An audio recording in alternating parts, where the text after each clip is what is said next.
not the end of the world if your team loses.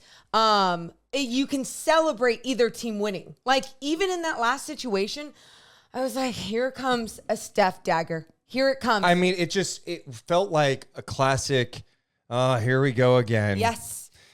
Tight game. Oh, Huerter gets fouled. He's going to the line. He misses both. It's a 1-point game. The Warriors had a timeout. They elect not to take a timeout. I know some Warriors fans tonight are irritated about that. I don't have a problem with it. Like, Same. the Kings defense can be in scramble mode. I'd rather not have them set up. Like, let's see what they can do. Let's force them to adjust. The play they ran, Draymond didn't really set a good screen at all. It wasn't really much of a screen. He went to set a screen and slipped it.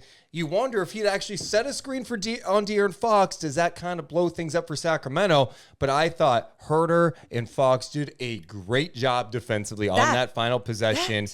The angle that Huerter took, De'Aaron hounding him, active hands. All of it. And they didn't make contact with the ball, but it did enough for Steph to second-guess things. Huerter played it perfectly because he was at first kind of close enough to Draymond too, but close enough to Steph, and then they made sure to be active, forcing a mishandled ball by Steph. My favorite thing about all of this is that I talked about this after the Milwaukee Bucks game, and you and I swear just watched this the other day too. It was like we were watching the part of the podcast where we were breaking down the final play of the Kings-Bucks game where Dame hit that Dame time dagger, right? Kings lose on the road.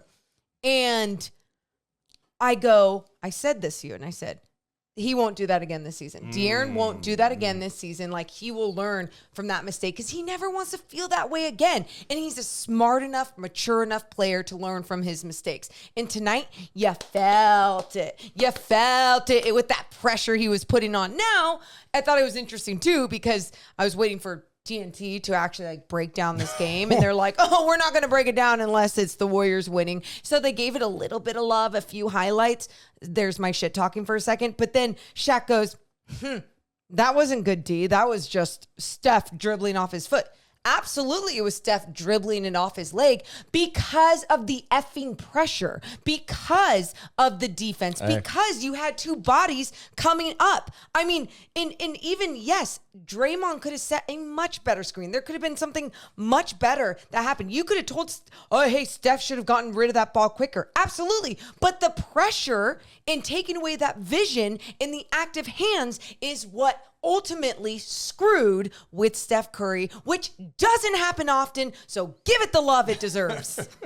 My God. And it was enough for the Kings. De'Aaron Fox got the ball, held on, and the Kings win 134-133.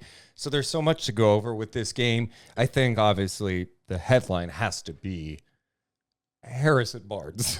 I mean, back-to-back 30-point games. Tonight, a career-high 39 points. And this wasn't just like, oh, he's just catching and shooting tonight. Oh, that happened early. He came out aggressive. But then late in the game, I mean, they're going, hey, ISO time. We're giving him the ball in the post, and he's dropping back-to-back turnaround jumpers. What? He had a three that was in Steph's face. I'm going, what am I watching right now? Harrison Barnes, who really has gone missing for a large stretch of this season with the Sacramento Kings, never really finding his like offensive role with this combination. The last two games has been absurd, and it carried over tonight. The guy was unbelievable. Dude, it's just like you were talking about. The turnaround jumpers elevating over people didn't matter if it was on the right side or the left side of the floor or even in the middle of the paint. How about him? I don't know what point it was in the game because this game went back and forth like crazy, but he took it to Draymond, lowered his shoulder, and scored a bucket inside. I don't even know what point it was, but yes, I do recall. And again, you're going to have those nights when you just go off, you're feeling it, but he's feeling it on the last couple of nights. And on top of that, how many times have we talked about this season? If Harrison Barnes stays aggressive, good things can happen for this team. And you saw it there tonight. And I was talking to someone and I was like, hey, this might slow down in the second half. Yeah, right? You would think, right? You would think. And if it did slow down, I believed in him making the right decision. Taking a few more shots, being like, all right, maybe I don't have it anymore. Let's get Keegan going. Let's get De'Aaron going. Whoever else needs to get going. Let's do this shit. But He had it going and had the hot hand the entire game. And I just loved that he kept going with his confidence, with his flow, and that everyone else surrounding him probably empowered him and was like, yeah, keep it going. And what that does for the Kings offense when all of a sudden he is cooking like this. Yes. In the attention he draws, and then you look elsewhere and there's still Fox on the floor, right? There's still Keegan, there's still Sabonis or Huerter, whoever's out Threats. there. You got threats everywhere. And it was just a crazy ass night for Harrison Barnes. And he deserves a lot of love because let's be real about it. This guy has been in trade rumors, not just this year, the year before that, the year before that. It seems like he's been in trade rumors since he arrived from Dallas. Yes. And he signed a new deal with the Kings over the offseason. And, I mean, you've heard the rumors. You've heard a lot of fans upset with how things are going. Good for him the last couple of games, showing what he can do. You know, who knows what his future holds. But the guy went out there the last couple of games, played his ass off. Yep. The Kings don't win not only tonight, but last game against the Hawks without Harrison Barnes. Big time shit from him. And it was big stuff late. It wasn't just, it was only a first half thing. People reference what he did in the first half against Utah in the season opener. He had a great game. He didn't do a ton in the second half. Tonight was a perfectly balanced game from HB. And we talk about his offense and everything that he was doing, dominating on that end of the floor. And he still also finished with 2 steals and 1 block in one of the biggest blocks of the game. And I remember when that happened against Kuminga on one of the final possessions for the Warriors, I was like, what is he going to have a defensive winning or, a defensive stop that is going to ultimately win this game? Yeah. But then obviously Kevin Huerter misses both those free throws. They get that last possession that again, the Kings defense, yes, you heard me right. The Kings defense stopped 2 defensive possessions down the stretch late in this game to really finish things off. And Harrison Barnes played a huge role in that. Yeah, he was awesome. And so good for him and good for the Kings. His final numbers, 39 points, 14 of 24 shooting. He was 7 of 12 from downtown. And you know damn well, Morgan Reagan, he's going back to back.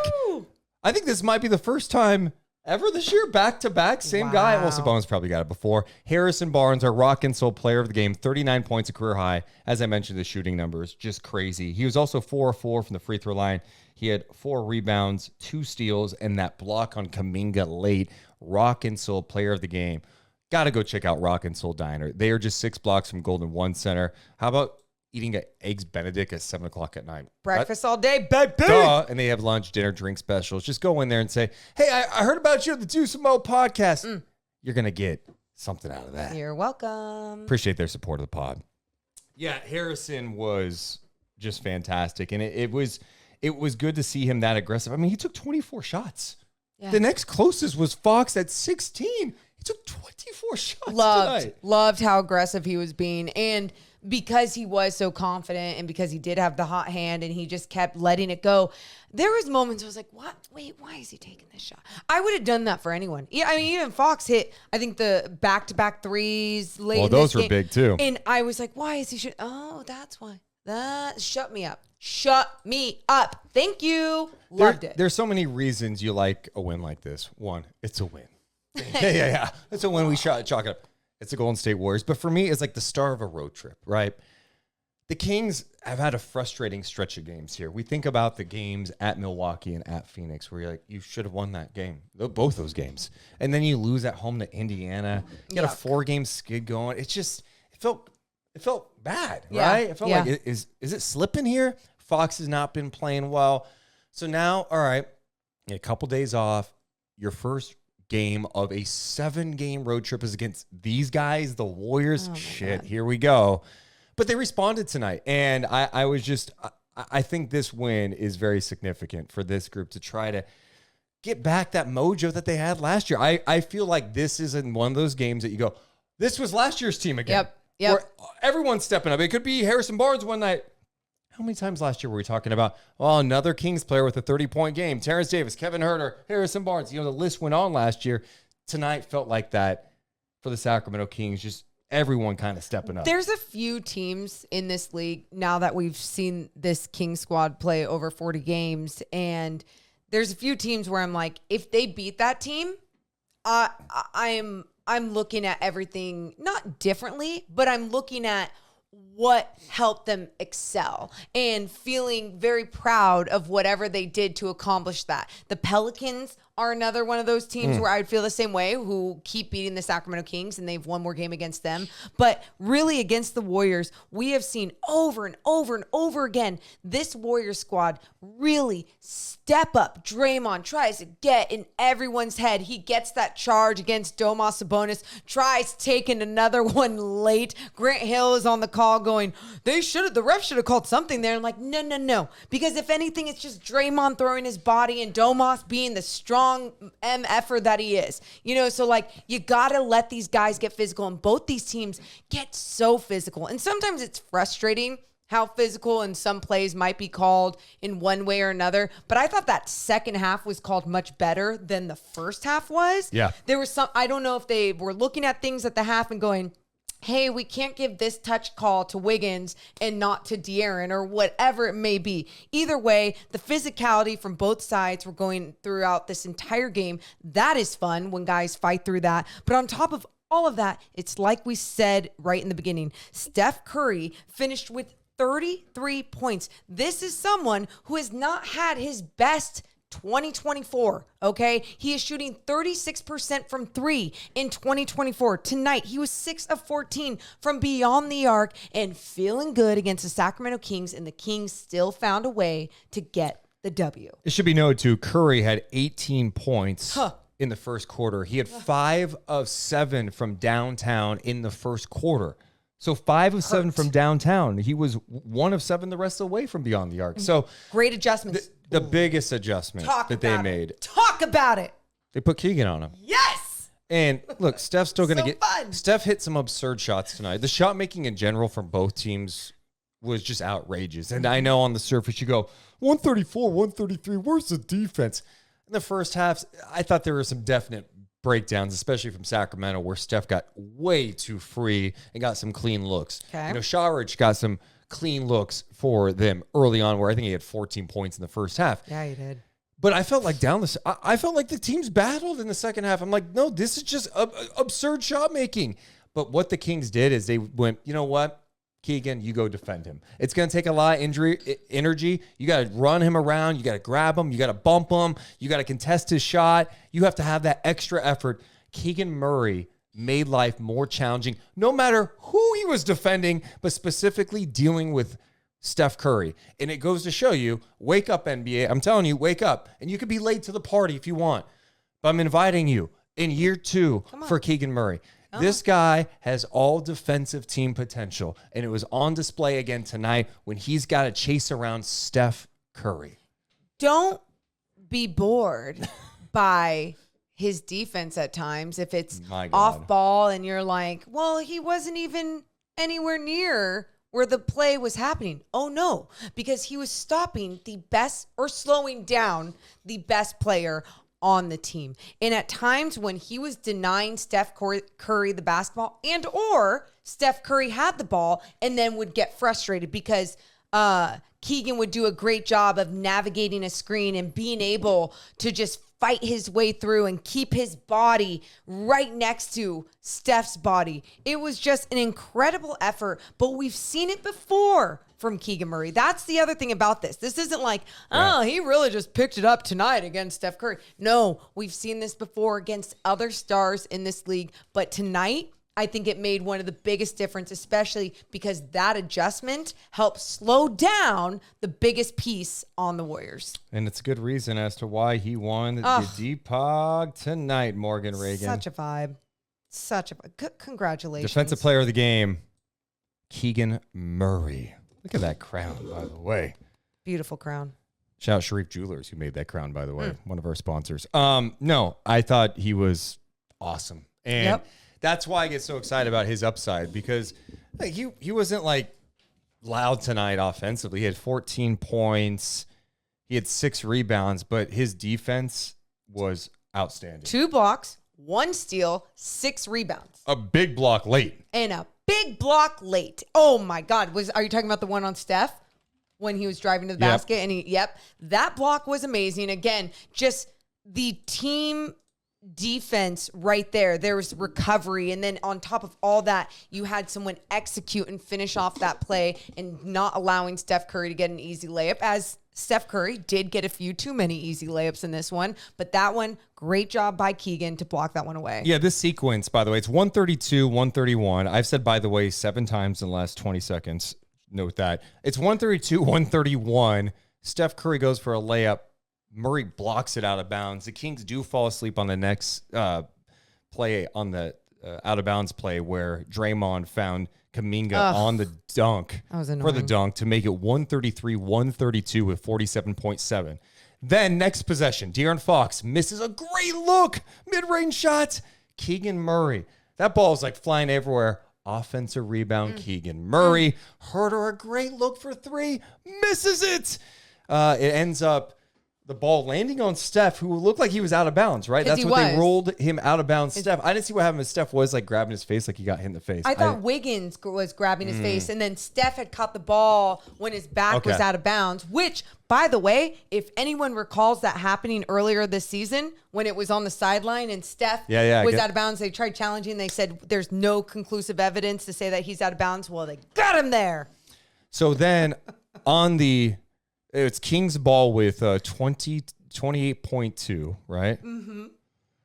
I mean, this inbound was great. Huerter, right to Huerter, who found Sabonis for the jam. It was money, made it 134-133. Then on the other end, you had Kuminga miss a shot, Huerter rebound. That's when Huerter missed the 2 free throws, and then the game ended when Huerter and Fox played some great defense. Steph Curry lost the ball. Turnover. Kings win 134-133. God, dude. damn. And Jonathan Kuminga, before we get to a lot of these Kings players and everything that they did, Jonathan Kuminga, he plays way too aggressive and physical for me, but I love it for him, because being a younger player in there and just trying to make your way and being like, no, you know what, though? I got to do what I got to do. I loved it late that I felt like, he had a great game, right? He had a really good game. 31 points off the bench. For sure. He played 30 minutes off the bench, 12 of 19 shooting. But I felt like some of the shot selection stuff, he falls into this habit where I'm like, oh, good, you're going to dribble the era out of the ball and try to make something happen. You do it. I'd rather you do it than Steph at this point, or Draymond trying to make something happen. Gotta learn. When he's got the ball and trying to go ISO mode. Yep. Go ahead. And there's times he's good enough to create and make something happen. And or you see the way that he moves without the basketball and some good things happen. But even on that play, really quick too, when Harrison Barnes had that block. Yeah. So Sabonis was coming over. I thought Sabonis got him a little bit with the body. Again, everyone's getting everyone with the body on both ends of the floor at this point. He got him with the body. I think Kuminga was letting the ball fly out of his hands, was trying to look for the call. So Harrison knocks the ball, or, blocks the ball, and Kuminga is already looking at the official for, where's my foul? Where's my foul? And it's like, bud, you just got to keep playing. You got to play through that. And if he had gone through Sabonis, I think he would have gotten a call. Truly, I think he would have gotten a call if he just hung on strong to that ball, went through Sabonis, maybe his body taking that shot a little bit, but instead he gets blocked because he's losing the basketball out of control. We have so much more we have to talk about. The biggest thing you can do right now, we've got a big audience, hit the thumbs up, because it just helps the channel grow. It's not like, oh, look at the thumbs up, makes you feel good. It literally helps us grow so more people see our podcast and what we're doing on YouTube. Make sure to subscribe too. It just helps our channel grow. Thank you so much for being here. Thank you. Also, we drop the audio immediately following on Spotify and the Apple Podcast Store, so you can get it there too if you want to listen later. Yeah, I mean, we've hit on HB. We've talked about Keegan. The next guy, shout out Kevin Huerter. I know he missed the 2 free throws, but I thought Kevin tonight had some massive offensive rebounds tonight. He had 3 offensive rebounds. Yes. He had 10 overall. And he's a guy, another member of the Kings, who's been in a funk for a long time. And it seems like, I don't know, off the top of my head, last 4 games, he's playing some much better basketball for Sacramento. He impacted the game tonight. He had 12 points. He had 10 rebounds, 4 dimes, 3 steals, playing the passing lanes well. I thought Kevin Huerter was big. And when he is doing that, rebounding, especially when the Warriors are keying in on Sabonis. Yes. They are going to beat the hell out of him, trying to prevent him from getting any rebounds. Other guys have to step up on the glass. Kevin Huerter did that tonight. Yes. 3 steals as well. And, just looking at the way that he was rebounding the basketball and finishing off a defensive play with the 7 defensive rebounds that he did have tonight, he understood the assignment. And the assignment is, if you want to stay on the basketball floor, sure, make your shots, but do everything else. Do everything else great, not just good. You got to do it great. And tonight, I thought he was doing a great job of timing out when he was crashing the board, when he was getting in there, making sure that he was making that extra effort. How many times have I talked about this? My one-on-one with Sabonis, and I said, what's the biggest thing when it comes to rebounding? Effort. It's all about effort, right? It's like, obviously understanding your personnel and knowing if they are shooting a corner 3 and if it's going to come off the other end because wherever, blah, blah, blah. But it's effort. And Kevin Huerter is showing so much more effort, getting his hands up on the defensive end, finishing with 3 steals as well. And then you talk about those offensive boards, just creating a second chance opportunity for his team. All those little things matter. And it allows you to then miss 2 free throws at the end of the game and not everything get blamed on you in your shitty game, right? Dude, could you imagine tonight had he missed those 2 free throws and then Curry hit a game winner? Like it would have, like that poor guy would have not felt good. And instead, he gets to sleep well with his 10 rebounds and 12 points. I'll say this, man, and I'm so happy he's playing better. Same. But there is not an ounce of me that believes he wasn't thinking about that at the free throw line. Like he was thinking about the free throws. You missed those 2? Yeah. Come on, well, man. At least he didn't. This is the good thing. Again, at least Steve Kerr didn't call a timeout for him to let it like sink into his head. I almost would have rather let him take a timeout there. Of course, Kerr only had 1 timeout at that point, so he wasn't going to do that. But but I thought Kevin had a really good game. He ends up playing 33 minutes tonight for the Sacramento Kings.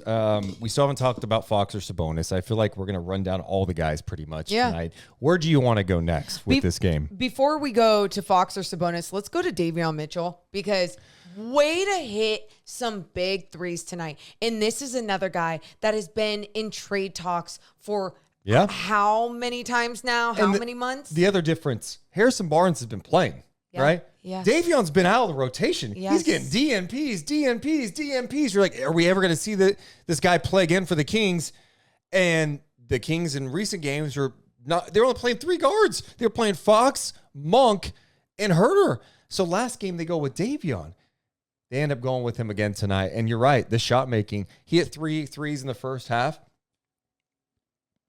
Awesome. I mean, you don't expect it. But when I looked up at one point, I'm like, wow, Harrison Barnes and Davion Mitchell have combined for 21 points, and we're in the first half. Yes. If you get that in a game, you're going to take it. But yeah, I thought Davion had a really good night, and it was good to see him knock down some shots and play some good basketball. Yeah, and he finished with 4 assists too, just getting people involved. He's shown so much improvement with his handles and putting the ball on the floor with a little bit more confidence and not just hanging on to the ball and being a ball stopper on the offensive end. So it was nice to see him shoot the ball with confidence, make those threes, but then to also be able to create in the 15 minutes that he did play off the bench. And no pouting. The guy's not pouting. Ever. He's just, you call him. Such a pro. Go do your thing. And he's going to go out there and play the best he can. And there are still situational things that happen late in the game where I'm like, man, the Kings just had great rotations on this possession. But here is Davion Mitchell closing out on, I might have been Clay or Andrew Wiggins. Maybe it was Wiggins. I don't know. Someone that is just going to be able to shoot over him. Yeah. Even on a perfect closeout. So there are limitations, but I thought he provided a nice spark off the bench tonight. So that was good. He ends up having a good night for the Kings, playing 15 minutes, 10 points for him. Morgan mentioned the 4 dimes too. Another guy off the bench, Malik Monk, in his 19 minutes, couldn't really get things going tonight. But here's what's okay about that, because everyone else was getting things going, and that's, I'm glad that we don't have to sit here and talk about like, man, he's really got to step up in a game like this. It's like, hey, Harrison was on the floor for 40 minutes in this one. Trey Lyles even had some big moments in his 15 minutes. And when Monk isn't going to provide. He still played 19 minutes because there's some sort of trust and energy that Mike Brown has in him. But yeah, he wasn't going to execute tonight on the floor, and it just wasn't his night. Yeah, I thought he forced some stuff, and he played physical though. And I mean, that's what I'm saying. Like he was still he wanted. You're never questioning his effort or his energy. It was just like, hey, sometimes his decision making was a little off or chaotic, and tonight was that night. But that's talking about a guy that has played so well this year. One of the plays of the night, though, that he had. The lob. Huerter to Monk. Transition. That was nasty. Yes, it was. That was disgusting. Loved it. And again, before we go back to the starters, just really quick, wanted to get to Duarte and Edwards coming off the bench. I thought Chris Duarte coming off the bench for those 3 minutes, I was a little confused. And even with Kessler Edwards, he was fine out there. But when I say I'm confused, it's no knock on them. They're not, saying, put me in or I'm going to get ya. It's like, coach is just going to them, and I'm just sometimes curious as to why Mike Brown goes down the line when other things seem to be working. I think, it's the same. If Sasha was not hurt, he would have been playing. So instead of Sasha, true. he goes with Duarte, and Duarte looked like very all over the place in his 2+ minutes. And then the second half, we went with Kessler. I mean, that's what it was. Yeah. No, that's how I looked at it. Nope. It's like, okay, we tried that. That didn't work. I'm going to go to Kessler. That's how I looked at it. That's what it was. Let's go back and talk about De'Aaron Fox now. Let's do it. Welcome back, De'Aaron Fox. I mean, the amount of talk I have heard in this town, on Reddit, on social media about De'Aaron Fox, and everyone just talking about, he's not talking to the media. We spent time on our podcast talking about at the end, right? Last episode. Yeah. Very different. But De'Aaron Fox needed to get back to just playing his game again. He had been in a funk in 2024 since January. Not playing efficient basketball. The scoring was down, shooting like 42% from the field, 3-point shot around 37. So not terrible, but he was not playing at the level we saw. Now, can you sustain scoring 30 a night in the NBA? That's a challenge, right? The great ones can, but you're going to go through funks. I felt like last game he had some good moments. He was just missing short. Especially toward the end of the game. Yeah. And I was like, man, this was one of his better games, even though it wasn't a great game from Fox. Okay. Tonight, he looked like De'Aaron Fox again. Tonight, De'Aaron got it going in the mid-range again. He attacked him. His big threes late, just fantastic. Well, he forced the Warriors to end up going small because Šarić was out trying to defend him and was playing off of him. And Fox goes, play off me. Guess what I'm going to do? Bang a 3 in your face. Next play down, Pajemski has a nice contest, but Fox is confident now. De'Aaron knocked that shot down. That was a big 3. His final numbers tonight, 29 points. He did it on 9 of 16 shooting, but one of your favorite stats, you should circle. Circle it. 8 of 8 from the free throw line. Hey, if we're going to shit all over it whenever these guys are missing the hell out of their free throws, got to make sure to celebrate and love it. And sure, you can sit back and say, well, that's what they're supposed to do. It doesn't make it that much easier in the NBA sometimes to make a free throw. I know we can all sit here and say, yeah, it's a free throw. You should be making it. This is one of the worst free throw shooting teams. So when they are going to make their free throws, I am going to celebrate it. And it starts with the leaders and the star players in De'Aaron Fox and Domas Sabonis, who get to the free throw line the most to make those free throws. And De'Aaron stepped up to the challenge. He made those free throws. He was not only playing well on the offensive end, but on the defensive end. Having one of the biggest defensive plays at the end of the game on the final possession of the game, getting up in Steph Curry dribbling it off his leg, whatever, that pressure was there and helping. But you saw that pressure there a lot throughout. And that was something that I felt like was missing in this funk. Like whether it wasn't so much his body language was slumping in some of these bad games, but it felt like the bounce in his feet wasn't there. And tonight it was there. One of the things I liked, early in the first half, he was getting the mid-range again. And he is one of the best mid-range players in the game. So I trust that he's going to knock him down. And it's good to see him go back there a little bit. He has improved his three-point shooting so much, and that's another weapon. But I don't want him to abandon the mid-range because I think it's deadly. The other thing I thought he did a great job to start the third quarter, he was pushing. Yes, he was. He was pushing the pace and getting the Kings into their stuff early. And when he is pushing and putting pressure on the defense, especially when Harrison Barnes is going, good luck defending this team because they have so many weapons everywhere. He was doing it even off Warriors makes. He was getting the ball and going. They were getting it out of bounds quick and going, here, Fox, go. Instead of just getting it to Sabonis and being like, all right, you're going to initiate the offense. No, get it to De'Aaron, just go downhill, get them on their heels. And one of those plays, it was Clay that ended up down by the basket with him because he pushed it downhill after a Warriors make, I believe. And Clay was down there, and Clay bumps him with the body and then swipes the ball. He probably gets all ball, but he bumps him with the body. Do you remember this? And Clay was getting pissed off at the official. Just like, how can you call that shit? How can you call this shit? He was also getting mad at this official on a few other plays. He ultimately then ended up getting a technical. But on this one especially, it was like De'Aaron knew exactly how to utilize his speed and make sure that he was going up against the right guys. And Klay Thompson was one of the right guys to go up against, especially when he was pushing it downhill. There are a couple of times I felt like the Kings did abandon him where I felt in a close game where I'm like, hey, Corey Joseph's on him right now. This was in the third quarter. Mm-hmm. And there were a few possessions where he didn't get a touch. I'm like, I need him to touch the ball when Corey Joseph's on him. Like, don't forget about him. I'm showing his shot chart on the screen. In the paint tonight, 5 of 7 in the paint. And you look at him, he's getting his mid-range shot. Yes. And this is bread and butter right here. And then, of course, he knocks down some threes tonight. He was 3 of 7 from beyond the arc.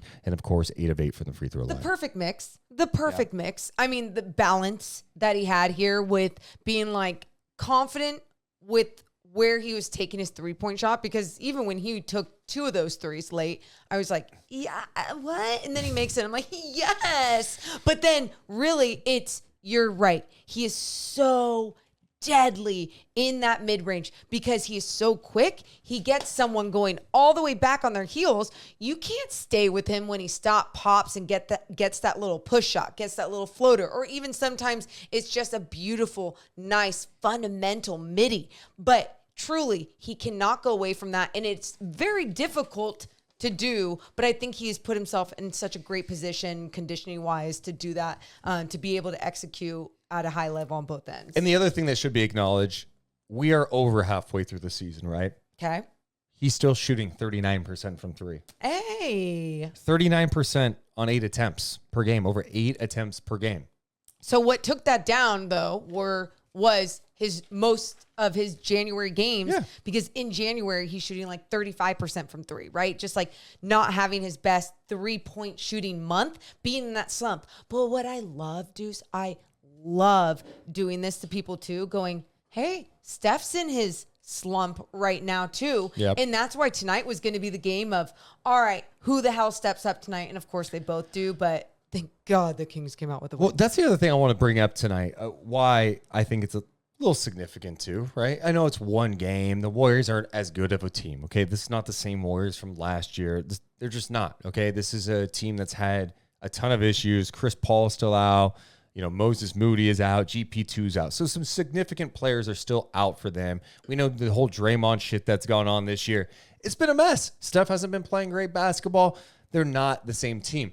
But the reality is, when you're on national TV, okay, the Kings aren't on national TV a lot. Kings, Warriors, people are watching, okay? Yeah. They're watching because they know what that playoff series was like. So the lights are on you, Sacramento. The last time the lights were on you for a nationally televised game was Kings-Pelicans in-season tournament, and you lost, and it wasn't good. So how are you going to respond tonight with those bright lights in a close game? De'Aaron had been struggling, and we're on the cusp of next week. All-star reserves are announced in the NBA. Yeah. And I think there are some saying, look, the way Fox has played in this stretch in January, he may not make the all-star team. Like, there's a chance he doesn't make it. Well, I think tonight is impactful in a lot of ways when it's, he's playing in a big spot. I'm not saying that these games should have extra meaning, but the reality is they do. The the NBA world's watching it, okay? If it's a random Tuesday night and this game is just on locally and it's not on a national TV broadcast on TNT, some people know, but this was like, you're on social media, everyone who's watching basketball is talking about this game tonight, and it was De'Aaron having some big-time plays. So I think this is one that he needed to have in hopes that, he can get named as a reserve next week. Well, Kenny was talking about him at the half too, right? Like the TNT broadcast at the half, because it's obviously halftime of this game. They're like, okay, we got to touch on it a little bit. And they're talking about some of De'Aaron's big moves. And I was like, great. This is great to see, show some individual love on him. And then I just thought it was interesting because after the game, TNT just completely... You're really stuck on that tonight. I am. Why do you care so much? Because you just talked about how it was like, and by the way, I'm usually someone who doesn't give a shit about national media. What are they saying? It's like, who cares? Let them sleep. I mean, Charles gave him love. Charles was talking about the great defense Listen to me late. for 1 second. I was spicy when this happened, so let me vent. It was right after. I'm like, okay, usually TNT breaks down the game of whatever game just happened. And quick touch, they go to other games of the night. And I'm like, all right, they'll hopefully bring it back. They brought it back. When they brought it back, they went over quick highlights, and a lot of these highlights, back and forth highlights looking good. And you just hear Shaq just giving love to Clay, love to Steph, all these things. Deserved, by the way, deserved. But I'm thinking Harrison Barnes just beat the shit out of this team, and it was his former team. And right there, if you right there want to go with a fun angle as a basketball fan, hey, man, this guy's name has been in trade talks over these months, and look at him step up for this Kings team. Blah, blah. If you want to be, I love drama. I love Real Housewives. I love reality television. If you want to be a little bit more dramatic and get someone into it, go with that angle. Don't go with the lazy angle oh man, but Steph played really well and he had an 18-point first quarter. He was on fire. It's my point is it's a little lazy. And when the Kings don't get those national games, like you're saying, it's give it the love that it deserves. Because if the Warriors had won, I feel like there would have been a lot more love. That's all I'm saying. And I know I shouldn't even give a shit, and I'm over it. I was just a little spicy after the game. What is this? What is this? Oh, this is when Morgan was really feeling this. The Kings Warriors, it just gets to her a little bit when she's worried about this stuff. Because I don't do this. This is not. I mean, you are now, but it's okay. But no, I don't. But normally, do I do this? Do I care? Even whenever someone says anything about national media, I go, why do you even care? Why do you care? And tonight, I understood it a little bit, and I took it personally, and I felt it a little bit more than usual.